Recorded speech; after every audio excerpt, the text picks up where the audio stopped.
Hi everyone. Welcome to tonight's session. I'll just give it a couple of minutes for everybody to come in because we've had over 300 people sign up for the event tonight, which is fantastic. So just bear with us just a couple of minutes whilst everybody gets in because we don't want anybody missing any part of it.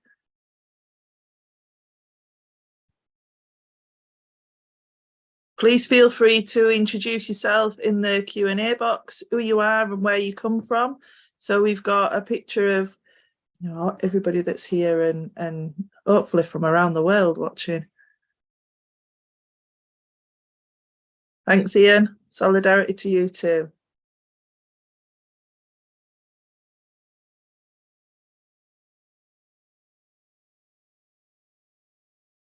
Just give it another minute and then we will we'll get started.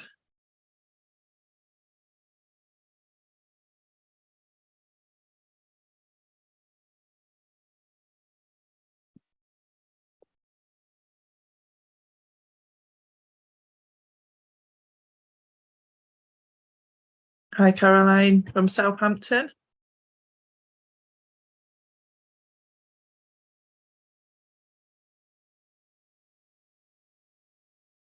Okay, I think we're slowing down now. Hi, Tony. Good to see you.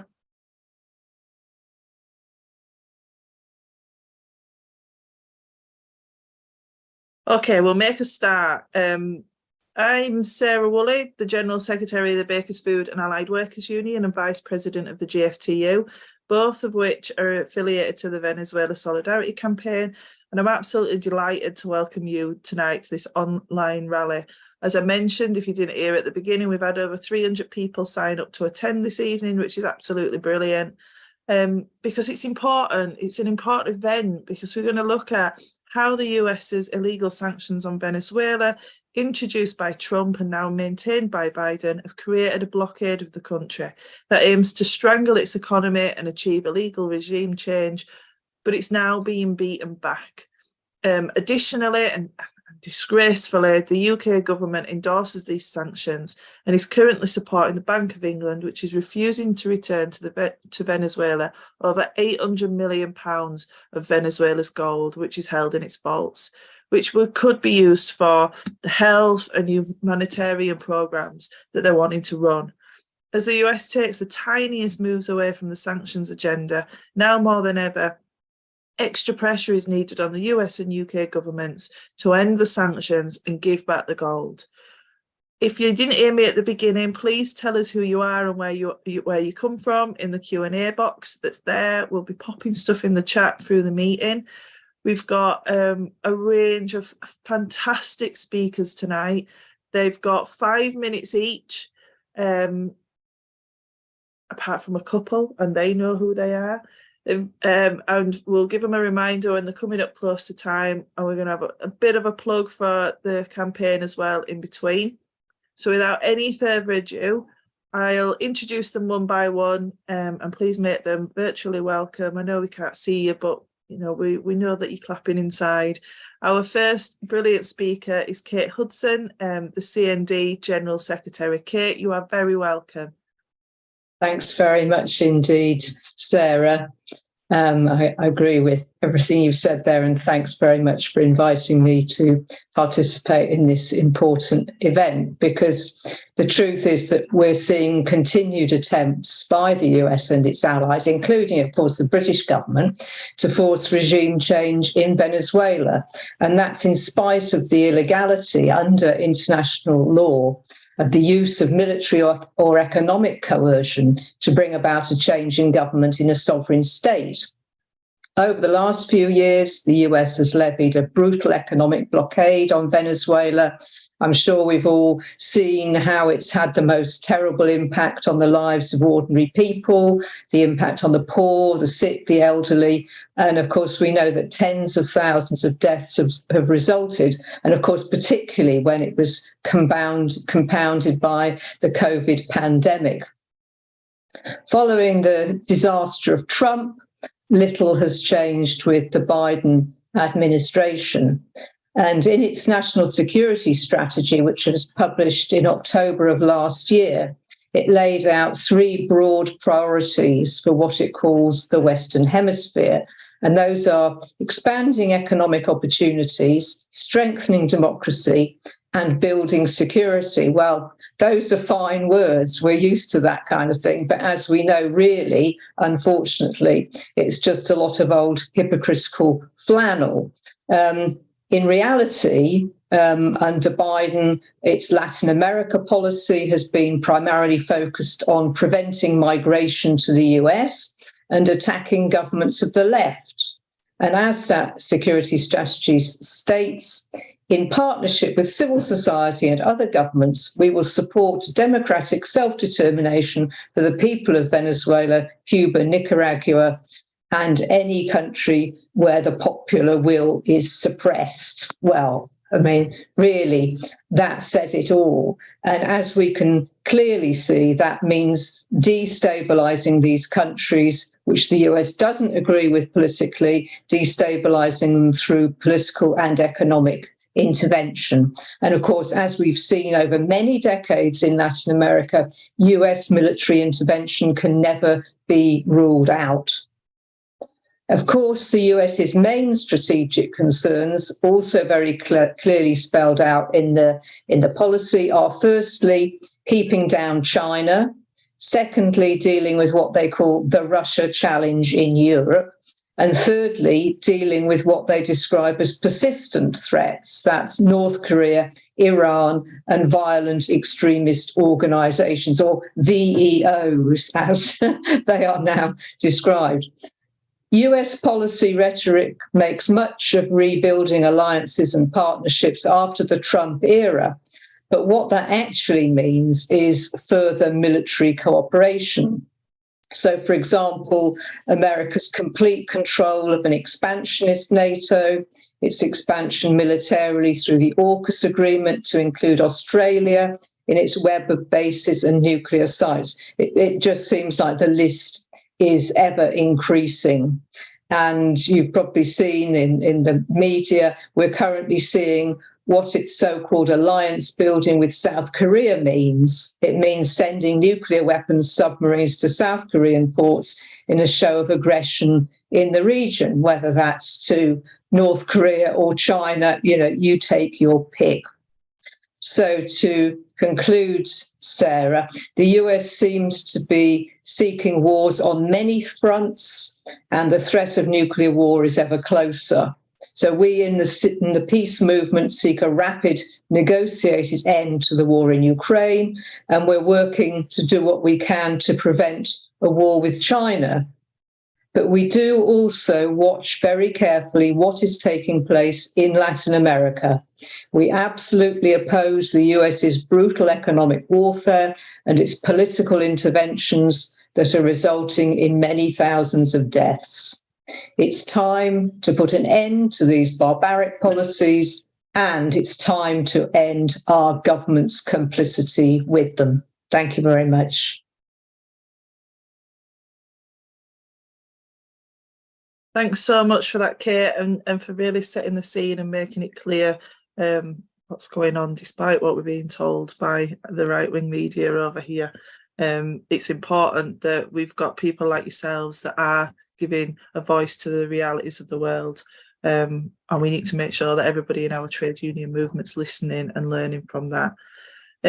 Just to give you a bit of an update, we've got people from all over London, Bedford, Edinburgh. We've got people here watching from the United States of America, Hampshire, all over the place. It's fantastic. Keep letting us know where you're from. The numbers continue to grow. Our next speaker is Myriam Kane from the Black Liberation Alliance. Myriam, you are most welcome. Thank you so much. I'm delighted to be joining you from the Black Liberation Alliance for this important meeting. I'm one of the co-founders of the Black Liberation Alliance, a student and youth organization which has come together to demonstrate the unity of African, Asian, Arab, Caribbean, and other Black and Indigenous communities for our liberation.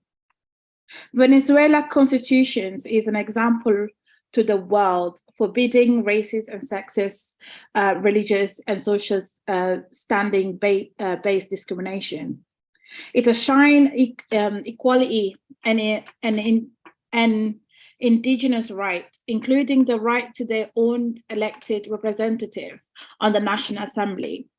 We must stand in solidarity with Venezuela and against the brutal sanctions which impact on the lives of ordinary Venezuelans. Sanctions have impacted harder on the African descent population, who have been historically more likely to be socially excluded, and the poorest, who the sanctions hit the hardest. The Center for Economic and Policy Research calculated that sanctions have led to more than 40,000 deaths in 2017 and 2018 alone. Despite the US attempt to create a crisis in Venezuela, the government has made strides forward against racism. Let's contrast this with our own imperialist-driven Tory government, which stir up racism to distract from its cost of living crisis, failure whilst delivering billions in tax relief and pandemic contracted elite friends. So whilst Venezuela is punished with over 900 sanctions, they are committed to challenging racism. Britain, a country which has billionaires and it's one of the richest economy in the world, tell the workers, the poor, and the Black community that we are the problem, that our needs cannot be afforded. When people here get angry with the cost of living crisis, the only answer our government has is to divert the anger that should be directed at them to vulnerable people. The target of the moment community heading here in small boats to escape war, poverty, and climate breakdown, often of the global south. I wanted to pay tribute to Hugo Chavez, who recognized and was proud of his own African descent. The first president to break the hold the white elite held on the country. Under Chavez and Maduro, a national day for people of African descent has been initiated. There is a presidential commission against racism, and African descent culture and communities have been recognized in the high school syllabus for over a decade. Let's compare these advances to what's happening in Britain. We have a sanctuary anti-refugee bill in Parliament at a time when people need to flee Sudan. We recently marked the 30th anniversary of the murder of Black teenage Stephen Lawrence. And all these years later, many of the recommendations of the Lawrence report have not been implemented, with the Met Police institutional racism and sexism more prominent than ever before. And only yesterday, a Black MP, Bell Ribeiro Addy, called on Prime Minister to apologize for Britain's role in slavery and colonialism, and was told no at Prime Minister questions time. I am ashamed of how this government treats Black community as second-class citizens. Why should Venezuela take lesson from Britain when we are entrenched in the racist colonial mindset, complicit with the inhuman sanctions, and still behaving like a colonial power when the Bank of England is withholding Venezuelans' gold? Despite the sanctions, the last decade has seen advances for African descent communities in Venezuela. This shows that anti-racism and equality are not disposable at the first sign of economic turmoil or foreign intervention against the Venezuelan government. In 2011, the consensus allowed recognition of African descendant law against discrimination were introduced, and in 2012, a Council Against Discrimination was initiated. In 2019, Venezuela was the venue for the first international conference of Afro-descendants with reps from 43 countries, more than 100 delegates, that discussed racism, discrimination against African descendants, Women and the Struggle Against Neoliberalism by African Descendant in Latin America, Africa and the Western World. In February 2023, they hosted the third Afro-Venezuelan National Conference aimed at dismantling 530 years of colonialism, slavery, racism, and discrimination. Myriam, you just at time. Sorry. You want to wrap up? No, you're all right. Just want to wrap up, please. Sorry. Okay. Venezuela National Assembly declared 31st of August as International Day of Afro-Descendant. In December 2020, at the last election, 2 women who are African descendant are now on the National Council. 16 embassies in Africa were opened thanks to Chavez and Maduro, and Vice Ministry for African Issue has been created. Whilst Britain isolates itself from the emerging global south, Venezuela reaches out with solidarity despite the constant threat of US imperialism. When Chavez was elected, he initiated a mission to give eye-side operation to the people of the Caribbean with the aid of Cuban doctors, showing that another world is possible where we come together in unity to elevate suffering, even when imperialism is under attack. In fact, that is the only way to defeat it. Let's take a leaf out of their book and show their solidarity at this time of great need. Thank you so much. Thank you, Myriam, and apologies for interrupting you there. It's just that we've got so many speakers tonight and we're trying to keep tight to time. But you made some really valid points, and I think, you know, one thing, what we've all got to do to go away from tonight is remember that the government is not our friend. You know, they're not here for working people. They're here to divide us so that we're not concentrating on their failings. And we've got to work together as a movement to ensure that we're not divided within it, and we pull the general public together outside of it as well. Thank you ever so much for that contribution, Myriam. And it's lovely to meet you. I don't think we've met before. Our next speaker, we're just going to have a quick plug for the Solidarity campaign from Logan Williams. So Logan, if you want to jump in. Hi, hello everyone. Lovely to see so many of us in our hundreds here standing together to end sanctions on Venezuela. My name's Logan.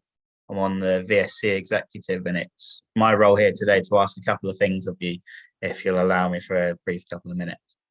The first is please join the VSC. We're going to hear from our fantastic speakers later on today, as we have already heard from our 2 speakers so far, that how important at a time it is for Venezuela and how important our solidarity is. So please join us. Please affiliate your organisations, your trade union branches, the Labour Party branches or CLPs, if that's possible. Let's try and continue to build our broad movement to end those sanctions. Please keep an eye out for our Chavez 25 campaign to celebrate the anniversary of Chavez. We've already had a film screening in North London, the Marx Memorial Library, which I hear was very well attended, and an excellent evening. We're looking to have one in South London, in Bristol, and hopefully Manchester, and hopefully spread that across the UK as well. So any support you guys can give with that would be fantastic.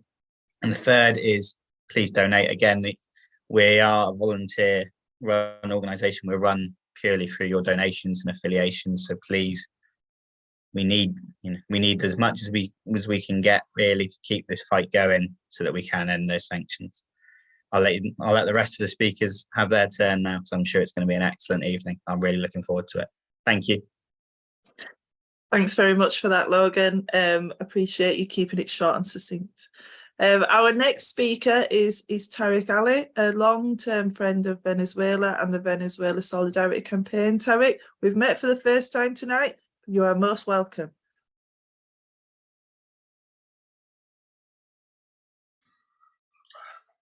Can you hear me? Yeah. Thanks very much, and greetings to comrades who've been at this for a long time now. I think what we're seeing is a new polarization, which is proceeding quite rapidly. It doesn't matter who the president of the United States is. It's the institutions that surround the president, though they are arguing on some issues, have nonetheless decided that it is time to certainly launch a new Cold War, which they've done, but also make it a hot war if necessary. The principal target is China. of course, which we can see. There's no attempt to hide it now. And one important result of this has been that the Chinese leadership, which till recently has been very silent in public on foreign policy matters, has now come out quite openly.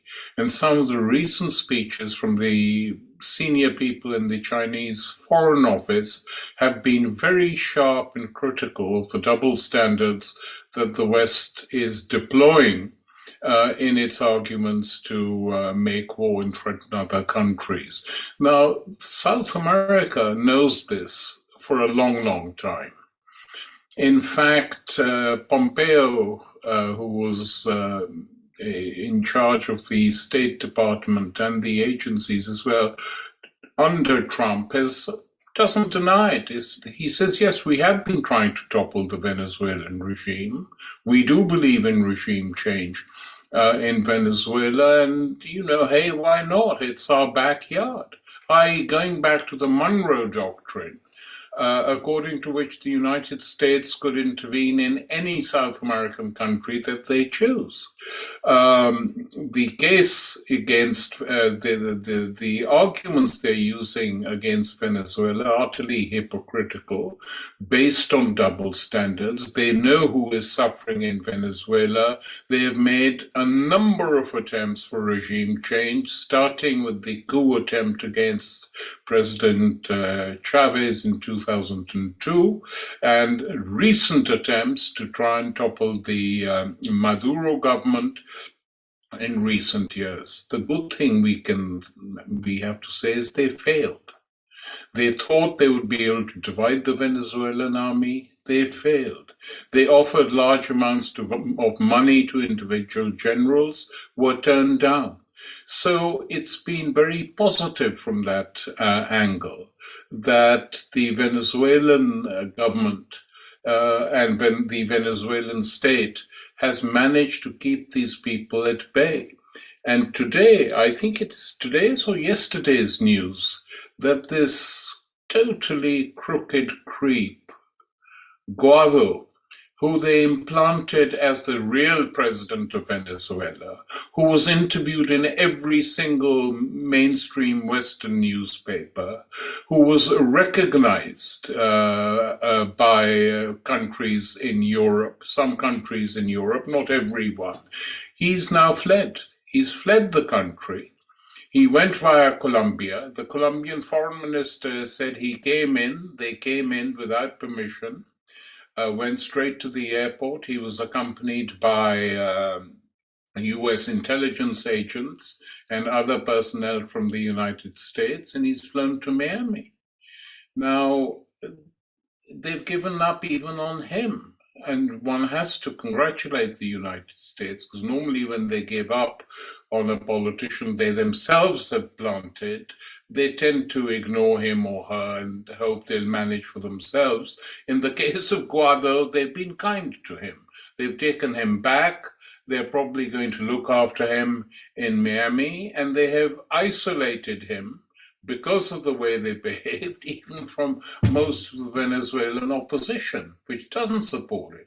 So what is the de facto government? However much the imagination of these people wants it to be Guaido, he's gone.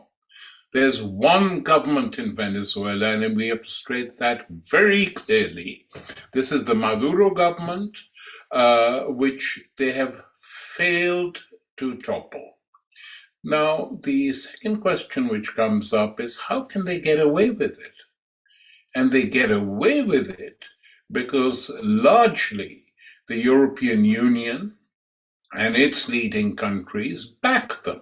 I don't talk about Britain, quite honestly, because nobody takes Britain seriously as an independent state. It is effectively a state which does the bidding of the United States, come what may. And the Labour Party has now made it an offence to challenge this situation by saying that Labour members of Parliament cannot speak on platforms that are hostile to NATO. That has never been done. Even Blair didn't do it. But these people who are running the Labour Party today, there is absolutely no difference between them and the Conservatives and the Lib Dems on foreign policy, and I hope the Greens back away and don't go in that direction as well. So we're seeing an appalling situation in this country and, of course, in the rest of the world. And with all this support, the United States hasn't managed to topple the Maduro government in Venezuela. What we here in Britain, the Solidarity Campaign, of course, should do is campaign in as many different ways as possible to demand that the Bank of England, which is holding Venezuelan funds, I think it's 800 million or something like that, should now release the funds to the legal government, the government which has always been the legal government, despite the fantasy politics of the United States and its EU allies. That is what we can and should concentrate on, and quite honestly, even getting a weekly picket outside the Bank of England, which we used to do against apartheid South Africa outside the embassy, or something more imaginative, needs to be done.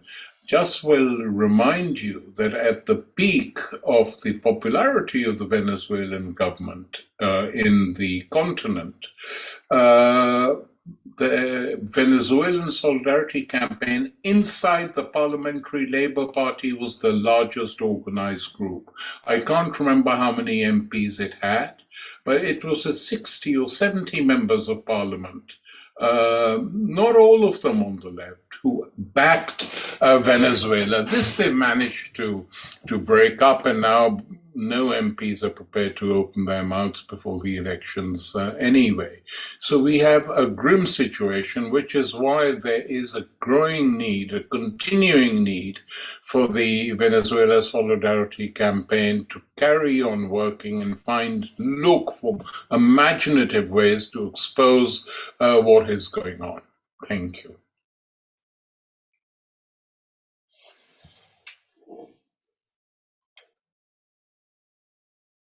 I knew I'd not get through the meeting without forgetting to unmute myself at some point. Apologies. Thank you ever so much for that, Tariq. Really gave us a deep dive into what's going on, and lots of food for thought. You know, I'm learning a hell of a lot tonight that I didn't know, and I'm sure everybody else that's watching on Facebook, on Twitter, and on the session tonight will be as well. And that's why these events are so important, because we've got to get the message out there. We've got to learn. We've got to educate people of the realities of what's going on in Venezuela and the impact that the actions of the USA and the UK are having as well. I'm going to move swiftly on rather than wittering on. There's not enough time for you to listen to me. Our next speaker, it's an honour to welcome Her Excellency Rocio Maneiro, who's the Venezuelan ambassador. You are most welcome. Thank you, Sarah. Thank you. Well, first of all, on behalf of President Nicolás Maduro and the Venezuelan people, I would like to convey our gratitude to the Venezuelan Solidarity Campaign for organizing this international rally. But for more than that, it is only fair to recognize the hard work that through the years the VSC has done, committed to the struggle for sovereignty, dignity, equality, and social justice, not only in Venezuela, but to all of Latin America. Thank you, VSC. Well, what can I say about the sanctions of Venezuela and their impact? I think that what is best for the sake of timing is to summarize and explain them in numbers. From 2004 to date, 927 unilateral coercive measures have been imposed on Venezuela. Most of them directed against its main export product, which is oil, and on financial assets abroad. We have numerous bank accounts frozen, and also 31 tons of gold are being held in different countries. We cannot export because we cannot produce the required amount of goods to do it due to sanctions preventing us to import input for production. We cannot trade, not only oil, but other products. We are blocked in that sense because of financial sanctions. And do you know how much we have lost from 2014 to this day? $308 billion. $308 billion. No country in this planet can stand that without great sacrifice and loss. It has a frightening impact on the population. There is no need to say more because it is very clear for anyone, any political analyst, for any economist, for any social scientist, that a nation subjected to such rigorous punishment for so long can only resort to its own effort in the midst of great difficulties to maintain itself afloat. And this is exactly what Venezuela has done, thanks to the united work of the government and the people. On top of that, it is important to keep in mind that whatever we do to avoid sanctions results in more punishment. So are we doomed not to do anything? Or are we to fight on with the support of our international allies, with the solidarity of our brothers and sisters around the world, to denounce this permanent and irrational attack? I would like to emphasize the following. These are not sanctions against Venezuela. The impact of these sanctions on national sovereignty, dignity, the right to self-determination and social justice affects not only the Venezuelan people, but also the peoples of Latin America and the Caribbean, and by extension, the peoples of the world. It must be said very clear that sanctions are the modern version of armed intervention and looting of imperialism in previous centuries. Sanctions are unilateral, based on brute force, opposed to international law, to any possibility of understanding. In consequence, they violate the Charter of the United Nations, and because of that, sanctions are an enormous danger to the principles which rule Pacific coexistence among states. What we have to broadcast and to create awareness in international public opinion is that sanctions go against all of humanity. It is necessary to highlight their true meaning as instrument of power and domination. No country has the right in the 21st century to attack other countries in the name of freedom and national security, and to do it with impunity, hitting them in their economy, in their way of life, in their independence. I would like to finish with a thought of Hugo Chavez, and I quote, "The empire should not be underestimated, but it should not be feared either. Whoever intends to carry out a transformation project will inevitably collide with a North American empire." This is absolute true. What is the crime that countries like Cuba, Nicaragua, like Venezuela, Iran have committed so that illegal sanctions are applied to us? None. We have never gone out to conquer anyone, nor to intervene in anyone's internal affairs. We have only exported solidarity, cooperation, political values of peace, equality, and active sovereignty.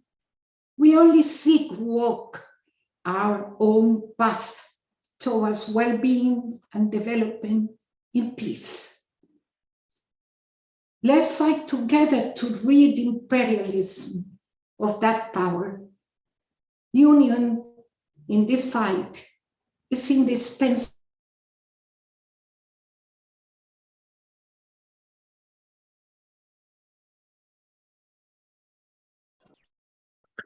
I think the ambassador might have frozen. And if she can, she's back now. Thank you for that, Ambassador. I think you froze just at the end, but perfectly put. You know, we do need to fight. We do need to be in solidarity. We send our solidarity absolutely to you and the people of Venezuela. And, you know, you spot on. There's been no crime committed other than showing there's a better way to live. And that's the problem. Much like our government tries to divide us so that we don't concentrate on what they're doing, the powers that be in USA, the UK, don't want to see that there's another way of working and living and with solidarity and that way, because then we all might want it. You know, it's much easier for them to put in sanctions in place and treat you like criminals, because then it scares other people. Well, we've got to say it doesn't scare us. There is a better way to live, and we want to take a leaf out of the people of Venezuela's book and have that solidarity and have that peace, because that's got to be better than division and scaremongering that we've got over here, especially. Thank you ever so much, Ambassador, for your contribution. I will move swiftly on. Our next speaker is Mickey Brady MP from Sinn Fein in Ireland, and previously an election observer in Venezuela. I bet that was very interesting. Mickey, you are very welcome. Thanks very much, and it's a great pleasure for me to join you all here for tonight's discussion. Maybe for those who don't know, Sinn Fein is an Irish Republican party, and we are wedded to ending British interference in Irish affairs and the establishment of a new All-Ireland Socialist Republic that delivers for all of our people, north and south. And we're also a party of grassroots activism, and we remain deeply rooted in the communities we represent. And as political activists, we take great inspiration from the recent victories that have swept Latin America. As a party, we have always stood alongside the Bolivarian revolution in Venezuela, and we have supported the work first undertaken by Hugo Chavez and now under Nicolas Maduro. I have seen the progress in Venezuela firsthand.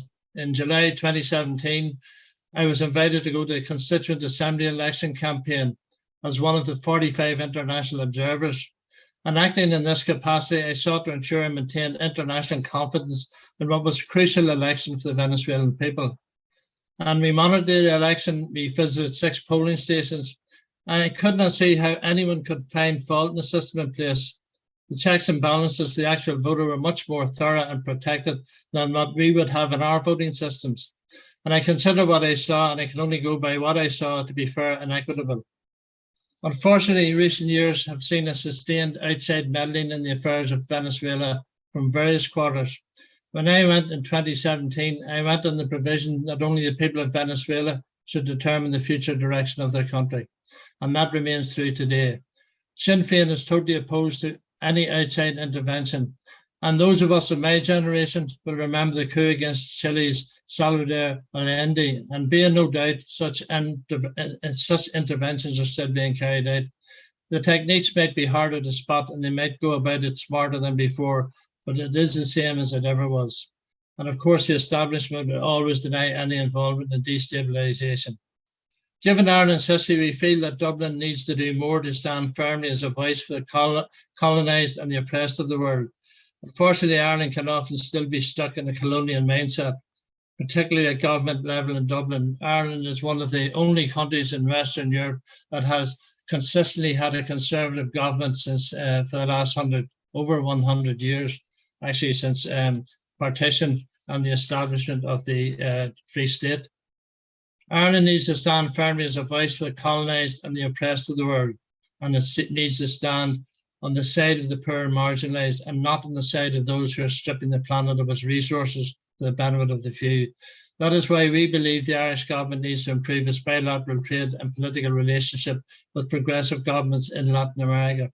And at its high point, the Venezuelan revolution provided a powerful stimulus to the growth of left-wing and revolutionary tendencies, both in Latin America and internationally. The progressive political and social movements which it nurtured led the way in delivering better standards of education and healthcare across the region. Latin America is a land of exciting social movements, rich culture, inspirational resistance, and genuine people power. After battling against right-wing dictatorships and outside interference since the beginning of the 20th century, the full potential of the region is only just now emerging before our eyes.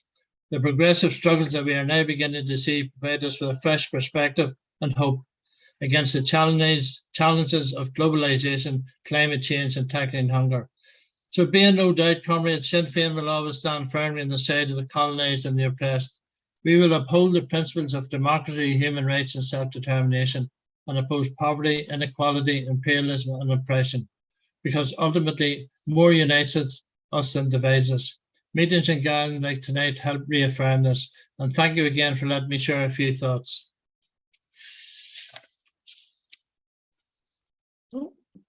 Thank you for joining us and sharing your thoughts, Mickey. It's good to get that angle as well around what's going on over in Ireland. Sebastian in the Q&A makes a really valid point, and I'm going to just read it out. He says, "Can we stop calling USA the only superpower and call it the world's only super bully?" I think that might be a better term for it. Superpower suggests something good, doesn't it? And that's certainly not what's happening in Venezuela. But thank you, Mickey, for that contribution. We will move on to our next speaker, Camila. And apologies if I pronounce this wrong, Camila Escalante from Kawsachun News in Bolivia. Have I pronounced that correctly? Apologies if not. It's all correct. Perfect. Thank you. Well, you are most welcome, Camila. Thank you, Sarah, and thank you, Matthew, and all the organizers for inviting me. So I'll be brief. I just wanted to highlight the weakness of our strategy and our efforts to call for an end to sanctions. And I believe that we really have to condemn all sanctions. Our condemnation has to be for all sanctions, all unilateral coercive measures, which are legal sanctions against all countries, regardless of the details. And I'm in Canada right now, and Canada, like European countries, are also imposing their own sanctions on Venezuela and on dozens of other countries. Here, the Trudeau regime has effectively imposed illegal sanctions on 24 countries, and they're doing so in copycat fashion, waiting for the United States to impose sanctions and then coming in and imposing virtually the same. They had a central role, Ottawa had a central role in organizing the Lima Group, the Lima cartel, led by largely Justin Trudeau and Chrystia Freeland. And it was through this organization that they came up with in 2018 that they were trying to lobby support throughout Latin America to also impose sanctions on Venezuela and to rally other countries in Europe to ramp up their aggression against Venezuela and also break diplomatic relations with the country, something that for a brief moment in time did take place, of course, with just a minority of the countries, because we know that Venezuela has never been isolated. And it's a country that held on firmly to its good relations with most of the countries and peoples of the world. These sanctions must be considered a part of the wars. The illegality comes down to the basic principle derived from the UN Charter, which is sovereign equality of nations. We're talking about developing countries terrorizing emerging or developing countries, or we're talking about developed countries which are effectively terrorizing these emerging and developing countries and intervening in the internal affairs. And it's always part of a broader hybrid war. No unilateral coercive measures are legitimate or justifiable under any circumstances, not the ones against Belarus, China, the DPRK, Haiti, Iran, Iraq, Lebanon, Libya, Nicaragua, Russia, Syria, Venezuela, Yemen, and Zimbabwe, just to name some of the countries that are suffering under sanctions imposed by Canada and the United States and many other countries. The doublespeak from the international anti-imperialist left can be very harmful, and we have to categorically condemn all of this aggression and can't remain silent in our campaigns against, or we cannot remain silent as the campaigns against these countries are intensifying. Right now, there's a very intense campaign against the people of Nicaragua. And once again, as everyone will know, we'll reiterate, but it's worth saying that these are sanctions that are directed at the people and directed at starving the people of these countries. They're genocidal sanctions. They're not necessarily harming in any way the officials of these countries. And there's just simply no scenario in which these sanctions become legitimate. And so the campaign to demand the categorical lifting of all sanctions is the main point, or could be, or should be one of the main points of engagement from the northern countries. And it's how we can act in solidarity with the peoples of these sanctioned countries. And we have to permanently be mobilized against these unilateral coercive measures and hybrid wars. They put the most severe limitations on the right of peoples to progress, the right of people to advance, and the right of people to develop on par with the rest of the world and prosper, both when these sanctions are placed against countries with revolutionary governments which have chosen their own paths, and also when they're waged against countries that may not have revolutionary governments, that have governments that are more servile to imperialism and U.S. imperialism specifically. In both cases, they've had absolutely devastating effects on the population, and all of them must be categorically rejected. And so, I just want to reiterate, my call to direct our attention, to the way in which the aggression has been intensifying and escalating at this time against Nicaragua, at a time where we see a lot of solidarity directed towards Venezuela, finally, and Cuba as well. And I think it's time that we call for the across the board end of these sanctions and all sorts of imperialist hostilities, because in no situation ever are they legitimate. And with that, I thank you for having me. Thanks, Camilla, for that, and reminding us that it isn't just the UK and the US. Canada are doing this too. They're applying sanctions. We just don't talk about that enough, and we need to be talking about it more and putting pressure on them as well, because it's not right. Any country placing sanctions on another, as has been outlined a number of times this evening. Thank you, Camilla, for that. I'll move swiftly on because I'm conscious of time. Our next speaker is Luke Daniels from the Caribbean Labour Solidarity. Luke, you are very welcome.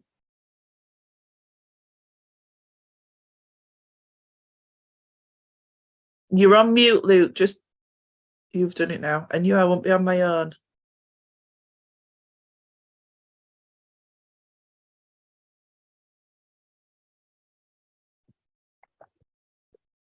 Thank you, Sarah. There was some problem with my broadband, so I hope this will hold up throughout. I got the message that the broadband width was a problem, so I hope it holds up. Coming after the speakers, on Venezuela, it's really fantastic to be here to listen to Tariq, to the ambassador, to understand what is happening and what is going on in Venezuela. Now, we in the Caribbean, we've been able to resist the pressure to support sanctions on Venezuela. And I think we applaud the CARICOM governments for standing together. I think they recognize that, an attack on one is an attack on all. And they clearly recognize that if Venezuela is made subject to these sanctions, and also Cuba and Nicaragua, and if the Americans can do that to those countries, Jamaica, Barbados, and Trinidad, all the countries in the region are at real risk of sanctions. We need to point out that sanctions damage, ordinary people's lives immensely. We heard from the ambassador the thousands of people whose lives have been affected, and not only people who die, but also people who suffer other kinds of deprivations because of these actions. Now, we applaud Venezuela for what they've done in the region, and we know that these sanctions are about attacking Venezuela for its ideas and what it presents and what it represents, in the way in which it has reached out not only to Latin American countries, but also the Caribbean countries in the region, and supporting them with resources for their development, and especially oil. And so when there are sanctions, it affects the whole region, and much more so than we can see what is happening in Haiti today. Haiti, which received subsidies from Venezuela for the oil, when that was ended, Haiti was thrown into turmoil. We see the violence that's happening in the streets. Much of the violence actually being perpetrated with American arms from the police force of the Americans. And we know that their hand is still involved in Haiti. And they have been involved in Haiti's oppression for a very long time. And not only in Haiti, but also we know about their hand in the overthrow of the Grenada Revolution, from which our region has hardly recovered. And we continue to resist the American imperialism in the region. Now in Haiti, they removed Haiti from the time he actually raised questions about reparations for slavery, which is a big issue in our region, in which our governments have organized enough calling for reparations for slavery. Aristide was one of the first presidents to be deposed in the region because of his call for France to repay Haiti the 20 billion that they demanded from Haiti and forced that poor country to pay over the many years, which they only finished paying very recently. So we know that if we organize and we stay together, divided rule will not be able to conquer us in the region. I applaud our Caribbean and CARICOM leaders for sticking together in support of Venezuela, Nicaragua, Cuba in the region. And we know there's much more to be done, but we will continue to work at making sure that our people in the region know what is happening. We're very conscious of the way the Americans have invaded and imposed dictatorships throughout the region. So there's very little support from the masses of people in the Caribbean because we know what they have done. And I think it's for America to realize, as Tariq has reminded us about the Monroe Doctrine, and also that we're not anybody's backyard. You know, the region is not America's backyard.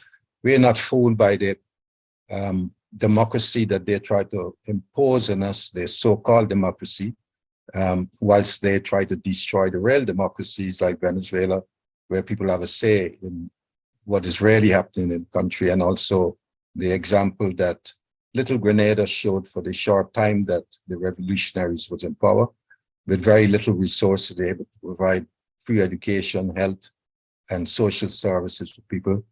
America boasts as the richest country in the world, yet we know of the millions that are homeless, living on the streets, and people have very little access to healthcare, education, and other amenities that most countries that can claim to be developed try to provide for their people.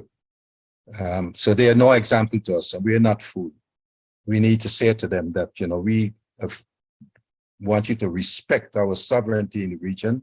As the ambassador mentioned, sovereignty is really important for us, that our people can decide what kind of path they want to take.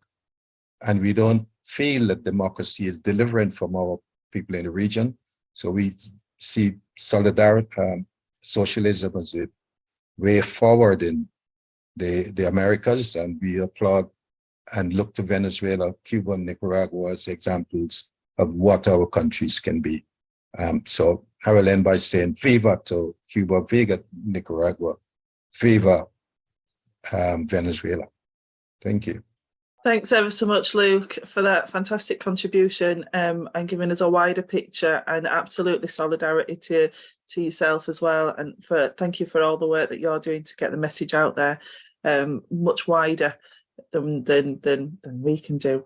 Thank you for that. We will move swiftly on to our next speaker, who is Andrew Murray from Stop the War Coalition. Andrew, you are very welcome.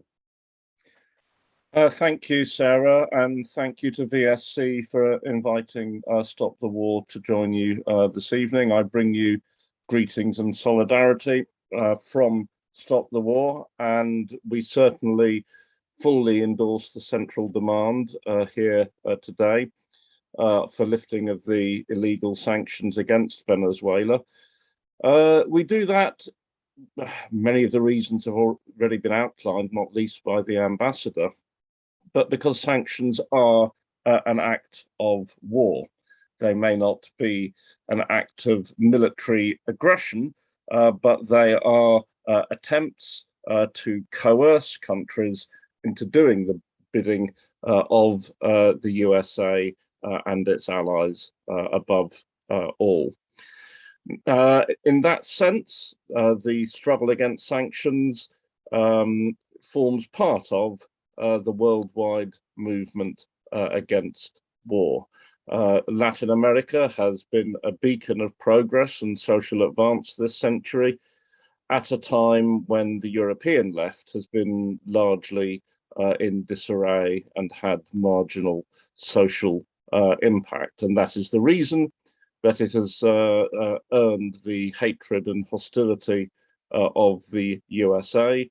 And Venezuela has been in the vanguard of that movement, second only probably to Cuba. So we stand in solidarity with Venezuela. And Venezuela's successes, Venezuela's struggles are part of the worldwide fight against US imperialism.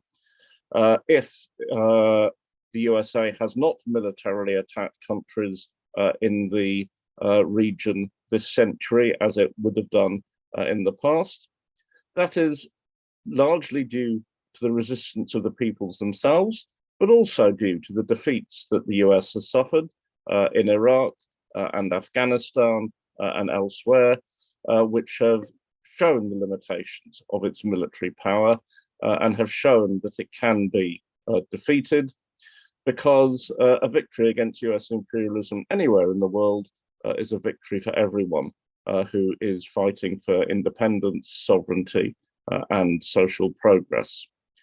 As I say, the sanctions against Venezuela are a crime, and they're part of a pattern. We've rightly mentioned the seizure of Venezuela's gold by the British government.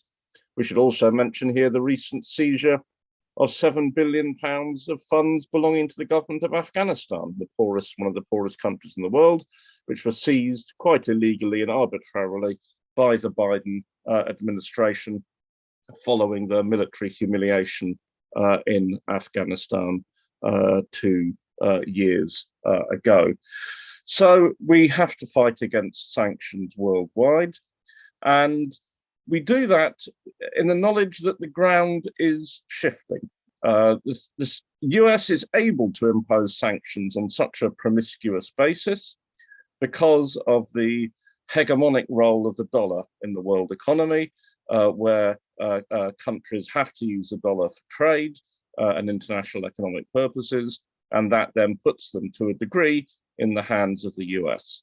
But we can see that that is now changing. Other countries are pushing back against that. It was significant when Lula visited Beijing recently. They talked about conducting the trade between the two countries in their own currencies. And as this develops, as the role of China develops, so will there be new limitations placed on the capacity of the US to try and achieve by sanctions what it can't achieve by military force. So, as I said, this is a worldwide struggle. Solidarity with Venezuela is an imperative for everyone fighting against war and for an order of social justice. And we know that in the end, sanctions cannot prevail against the people united for progress. Cuba has been subject to them for more than 60 years and still stands strong. And I believe with our international solidarity, that will be true of the comrades in Venezuela as well. Thank you. Thanks, Andrew. And absolutely spot on those comments at the end. Solidarity is imperative and the sanctions won't stop what is right and what people can do as a collective, whether that be in Venezuela or worldwide, to make things right. I'm going to move swiftly on because we're getting towards the end of the rally. It's my great pleasure to introduce our next speaker. It's been a while since we've been together at a General Federation of Trade Union events, Francisco, but I do hope you're well. You're looking well. It's really good to see you, although on Zoom. But Francisco Dominguez, the VSC Secretary, you are very welcome. It's good to see you.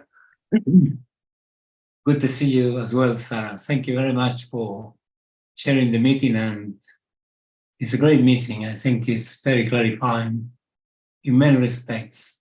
Most of the things I had in mind have been already said, which makes my job easier. I want to concentrate on what the government are trying to do in Venezuela, because that will determine the basis on which we can organize our work. Obviously not one-to-one, but it's going to be a decisive factor. Number one, the first thing I want to do is I want to highlight the role of President Maduro. He was elected in 2013, and he's had a very, very difficult decade. And it is extraordinary that not being Hugo Chavez, to put it like that, he was able not only to withstand the pressure, to organize resistance, to sustain the aggression very successfully, even improve the economy and defeat hyperinflation. And now Chavismo, as a consequence of that decade, which is very tough, Chavismo now is massively strengthened in the following ways. First of all, significant sections of the right wing have been persuaded, because they've been defeated, that the electoral route is the only way to go. And at the moment, just to confirm this, or to back this up, there are in the right something like between 15 to 20 presidential candidates, or at least presidential hopefuls. And what is important about all of this is taking place in a context of the dialogue about which President Maduro has been absolutely insistent. He is called for a dialogue for several years, and some of the commentators in Venezuela indicate that he must have called for a dialogue and negotiations to sort out the problem. the problems that Venezuela faces more than 400 times, and is clearly paying off. So let me start with some of the possible outcomes or directions where this is leading. Number one, the President Maduro discussed the conditions of the United States. This is part of the negotiations that are taking place now around President Petro in Colombia. The US conditions, when they call suspend the sanctions rather than lift them, which is not quite the same. Because if you suspend, then you can reimpose them again. Against Venezuela, this was said by Juan Gonzalez, who is Biden's advisor to the Western Hemisphere. So it's a key official. And he said, number one, to set an electoral calendar. There is an electoral calendar already in place. Number two, to have the electoral register up to date. This is already in place. Number three, the legalization of all political parties. All political parties can exist in Venezuela, do exist. All they need to do is to register with the National Electoral Council and comply with the law and the electoral law of the country. There is no problems with that at all. And then the final point the United States seems to be making, according to what the government is informing, is the invitation of international electoral observers to elections when they take place, and there will be elections very likely in 2024. In fact, this is already taking place. There are plenty of international observers to all the elections in Venezuela. In the last election in November 2021, even the European Union sent an electoral mission to observe the regional and municipal elections then. So this is the context. Now, President Maduro and the government of Venezuela has made clear what they want out of these negotiations that are taking place through the initiative taken by President Gustavo Petro in Colombia. She said these are essential preconditions. Unless they are there is not going to be progress in the negotiations. And number one, the lifting of all illegal unilateral coercive measures or sanctions, as we call them. Number two, the return of all the illegally retained financial resources and assets in the United States, Europe, and the focus particularly on the gold in the Bank of England. Number three, the fulfillment of the agreement struck in the negotiations with sections of the opposition in Mexico to set up a social fund with the release of Venezuelan resources to be used in health, education, public services, and such like. And fourth, the immediate and unconditional release of Venezuelan diplomat Alex Saab, kidnapped by the Cape Verde government, and then again by the United States government, who took him to Florida, where he languishes in jail, falsely charged with the intention to launder money. And the judges in Florida are saying he was intending to launder $350 million. And finally, to stop the US multifaceted aggression against Venezuela as soon as possible and unconditionally. So these set the term, and I finish with these, for our priorities in my view. Number one, we have the media work that needs to be done as well. Let me just quote what The Guardian wrote after the collapse of Juan Guaido, who ended up in Florida on the 25th of April this year. He said the following, The Guardian: the election in 2024, which is going to take place, will the first such vote since the 2018 election, which Maduro won, despite leading his country into one of the worst economic collapses outside a war zone in recent history. This is nothing to do with responsibility of the Maduro government. When you apply to a country like that, you suffocate them economically by inflicting on them 927 sanctions. You expect, this country to suffer economically. And what they're saying here in Guardian is they keep saying that it is the responsibility. Some of them say that Chavez, and some of them say it's Maduro. Second point, the UK to adopt a European position, that is to say, derecognize Guaido, which I think is easy now, and begin a constructive engagement with the Venezuelan government, as many other governments in the world are doing.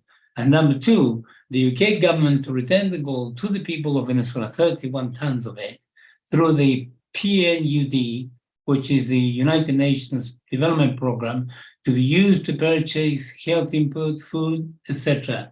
And 3, finally, to intensify the campaign for the immediate and unconditional release of Alex Saab. So we will have our hands full, and it is wonderful to see that Venezuela is succeeding. So they need our help and our support more than ever. Viva Venezuela, viva Solidarity, viva Latin America. Thank you.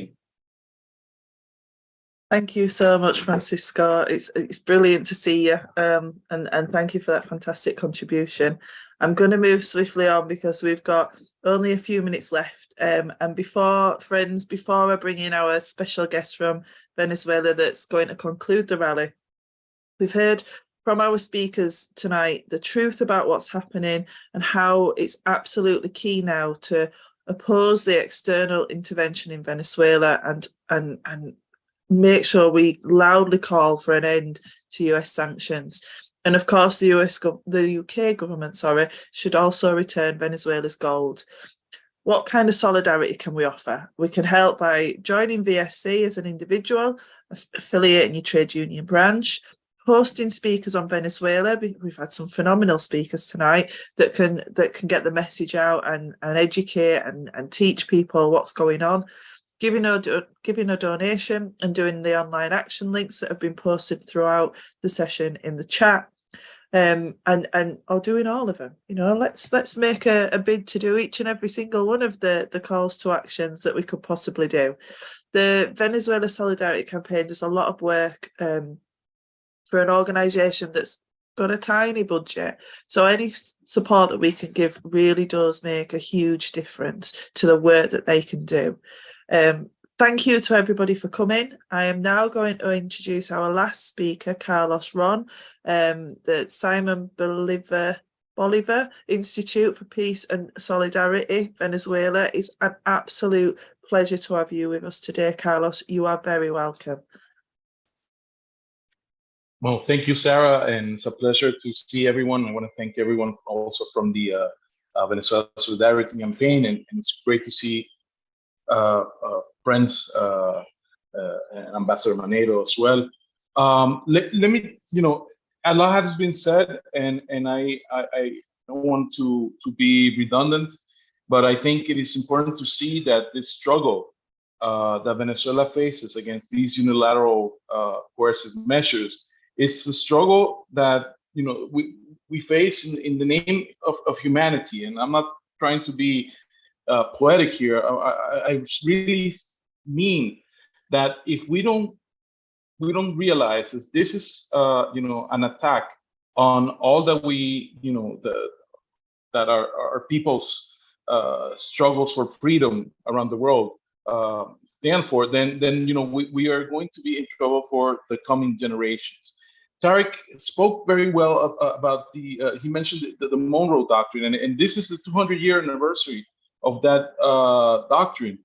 And what we realize is that this is a 200-year-old attack that has been going against Latin American countries, not only Venezuela, but every Latin American country that has somehow wanted to carry out its own independent policy, its own independent future and possibilities.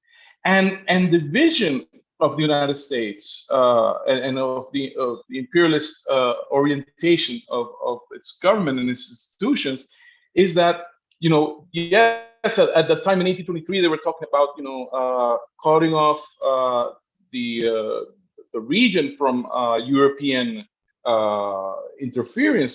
But now it's a global outlook, that really just wants to state that the United States has control, or has the right to control everything that happens around the world. I mean, that is why we hear NATO having a Indo-Pacific strategy when it has nothing to do with North Atlantic, and this viciousness, it's now spelled out in different ways. Before in Latin America, during the last 200 years, we have seen invasions, coups, occupations. But now we see these other elements that are, stronger. Since Allende, the coup against Allende in '73, they started implementing these attacks on the economy, these attacks on even or our own freedom of speech, on our own right to our own democratic system and institutions. And now this has, you know, has been taken to this level where, you know, you have a country like Venezuela that, you know, we already discussed how many, you know, how much we have lost in the last few years. You know, it's at least $232 billion of revenues that have not been able to come into this country because of this attack. And numbers, you know, we might see a big figure in dollars, but this means public works that we haven't been able to, you know, to tend to. It means trouble, you know, for us to renew our energy transmission, trouble in renewing our water pump system, trouble in renewing trash collection. You know, there's sanctions that don't allow us to import some of the, you know, the trash collecting trucks that we used to have before, or to repair the ones we have, causing even more of a strain in the national finances. And you know, it's not just the sanctions or so-called sanctions, unilateral coercive measures, but it's over compliance. It's the threat, the permanent threat on a government and on a people, you know, by using these measures that I think we have to really denounce and look at. See, for us, we believe Venezuela is struggling. Venezuela has, you know, has had for these past few years, you know, a people that have been brave enough to face these circumstances and to keep struggling to maintain, you know, our country, to maintain our system. But we have been faced with, you know, an attempt to basically dismantle everything that the Bolivarian revolution had, you know, had improved or had solved for people's everyday problems. You know, they went after food when we had solved, you know, issues of malnutrition. They went to, you know, after medicine when we had, for the first time, granted access to, you know, millions of people to medical treatment and medical healthcare professionals. I mean, they're trying to do everything they can to destroy this model and then say and then blame socialism or blame, you know, socialist model for what they are doing. And the perversity of this system of sanctions is that they, you know, they sanction the state. They don't sanction the private sector. So then they always have the narrative that, you see, this state is a failure, but it's the private sector, it's the capitalist system that, you know, that will get you out of or, you know, that has access to things, and it's part of the perversity of this attack against what our people have defined as, you know, the way they want to live. You know, friends, it's important that you know this, that you know that, you know, together with the measures, the sanctions themselves, together with the over compliance, there was this idea of you know, the parallel government that still haunts us. We see Guaido fine, he's fine in Miami, but it still haunts us, and you see it in Great Britain. There's still no definition or no correction, I should say, on the issue of the Bank of England holding our gold, and that stems from this idea of having recognized Guaido as a government when it didn't really exist. So we still have to denounce this, and we still have to fight this, even though, you know, at one point almost 50 countries recognized it, and by now here in Latin America, for example, I think only 3 or 4 countries still see or saw Guaido as president by the end of last year, and we saw that, you know, relationships with the rest of the continent are coming back together. Relationship even with the EU are trying to they're trying to find a way to fix the mess that they started. Friends, this struggle, it's a struggle that I think we have to take again as part of the struggles of humanity for our time. That's why Venezuela and 20 other countries have created a group of friends of the United Nations Charter. Because when we see that this violation of international law, we have to think that we're in face of a real danger when when country or United States and some of its allies decide that now they can set up the rules of the international order, that the rules are not those that we agreed to when we signed the United Nations Charter. No, the rules are now, they're talking about rules-based order based on rules that we don't know who created and what their purpose are. But we see clearly that its intention is, to dominate other countries, to impose its will on other countries, to establish this new type of Cold War against China and its aggression against other countries as well. So when we defend multilateralism, when we defend the United Nations Charter, is a way to stand, in favor of international law. It's a way to stand again, in favor of rationality. I think, what we ask from Venezuela is that we all go back to rationality, that we all go back to respecting, and this is the most important thing, to respecting the will of the Venezuelan people. We can have our differences. We've never said that the Venezuelan model is the model we want for the rest of the world. You can, if you want to take from our experiences, that is great. But we only ask that we are respected in our decisions, in our democratic process. And then, if respect prevails, if self-determination prevails, if international law prevails, then I think we could really talk about peace prevailing in the world and having, the society that we want to build. Again, I want to, just close by saying that in Venezuela, all the struggles, your struggles of the working class, of unions, of the solidarity groups with Latin America, your struggles are our struggles as well. When we stand against these sanctions and against this arbitrary aggression, we stand for your causes as well, because I think we are on the same side of the fight for emancipation and social justice. So thank you for your support. Thank you for always being there for Venezuela. Thank you for not forgetting about the struggles of our people, and always remember that you can count on Venezuela as well. Thank you very much.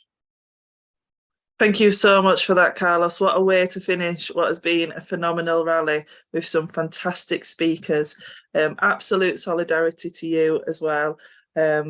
People, we've run a little bit over. Thank you for sticking with us.